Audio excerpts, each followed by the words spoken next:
What's up, everyone? It's Magic here, and today I'm unboxing a brand new lens. This is quite special day to me because I'm adding a new lens to my wedding set. For those of you who don't know me, I'm a destination wedding photographer, and I've been shooting weddings for the last, what is it, 12, 13 years? I started in 2012, and actually for the majority of my career, I've been using the same lenses. And believe me or not, but because I'm here on YouTube, you see me reviewing a lot of lenses, you see me testing a lot of lenses, but I don't keep those lenses. All these brand new Sony lenses, these are test units that I sent back. So the last lens that I purchased for my wedding photography is a G Master 50mm f1.2 when it came out in 2021. So it's been 5 years since I bought a new lens for my weddings.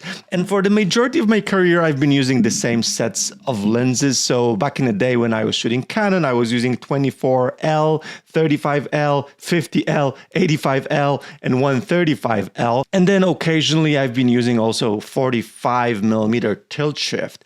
Then when I switched to Sony, I switched to G Master lenses. And what I've been using for the last couple of years for my wedding photography is Sony 24mm f1.4 G Master, which I'm recording this video right now. You can see some of the photos that I've shot with this lens. I mostly use this for the dance floor stuff, but I also use the wide open aperture of that lens for some nice portraits.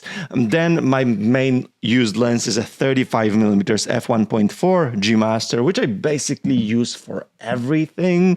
It's my capturing moments lens, it's my portraits lens, it's my everything lens. It's my detail lens. I use it for like literally everything. Then I use that mentioned 50mm f1.2 G Master, also a lot of portraits, also a lot of moments, also some details. So these two lenses are my go-to lenses on my both two cameras at all times. And then I use 85mm f1.4 lens for when I need extra reach. I have not been using 135 on Sony's system. I've tested it, but I don't see a reason to bring another big lens because with 85 I can just crop and I have basically the same thing. I like using shorter lenses and I don't like bringing a lot of lenses. Then for tilt stuff, I'm using mostly this TT Artisan 50mm tilt. Like all these photos that you see are some of my photos that I've shot the last year. I'm actually doing a review, like my best photos of 2025.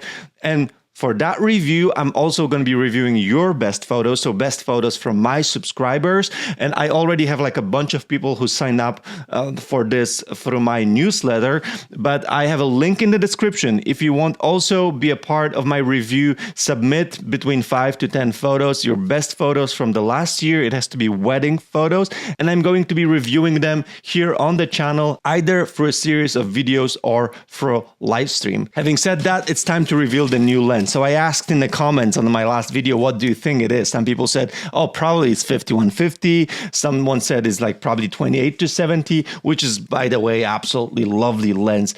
But it's neither of those both lenses. Why? Because I don't need bigger lenses in my life. I don't need bigger lenses. What I need is smaller lenses. And what I need is to expand my reach with the smaller lens. And that's what I'm doing with this 16 to 25 f2.8 G. Let's unbox it, and while unboxing it, I will tell you like the main reason why I want this and like what actually made me go wider, because I don't necessarily like super ultra wide angle photos, but there was one photo from one of the attendee from my last Iceland workshop that made me want to have a lens like this. Let's open it and let's talk about it. Yep, so 16 to 25, not 16 to 35. I've actually never owned a 16 to 35 lens. I don't think I've ever owned a zoom lens in my life. I'm a prime lens guy, but this lens is just so small, and I think it just fits perfectly to my needs, both photography needs, and it's going to be so useful for my YouTube stuff as my main filming lens, because I don't need anything brighter than f2.8. And also I don't need anything between 25 and 35 mil because I have these lenses. I have 35, I have 24. So that's actually like perfectly fills the gap for me. And the main reason why I got like interested in like expanding my ultra wide side was seeing actually this picture. This one picture from Sarah Babcock. She was the attendee of my It's a Kind of Magic workshop last year. So not last year, so in 2024. And she took this amazing photo. She actually used 14 mil, so even wider than 16. But I was like, damn, like there's these single moments, single photos that I could take if I had like a wider angle lens, and I felt jealous that she got this shot and I didn't get this shot. So that was my first reason. Then when I was in India at the end of the year, I also felt a need for something wider because everything was so epic. There were so many people, and going wider in epic spots and like big epic weddings just makes sense. And I'm shooting more and more of these epic weddings, so this actually is going to be perfect for my 2026. Looks how small it is. I love how small the new Sony lenses are, and like that's the main, like I wouldn't go for it if it would be 16 to 35. So like Sony expanding with the smaller G lenses that are shorter, and some people are thinking, oh, you don't like that's a nonsense lens. It's perfect. It's perfect for my needs, which is absolutely lovely. Just look at this. So I don't need anything here. I don't need anything here. First things first, I'm not going to use this like ever. So this goes back to the box. Second thing, I'm also not going to use this thing like ever. So that also goes to the box, and that will stay in the box. And that's the lens. Look at this. It's beautiful. And let's quickly compare it to like 35 mil. Look. It's the same size as my prime lenses, so it's not bigger than anything that I have, which is lovely. It's as small as my 35 and as small as my 24 millimeters.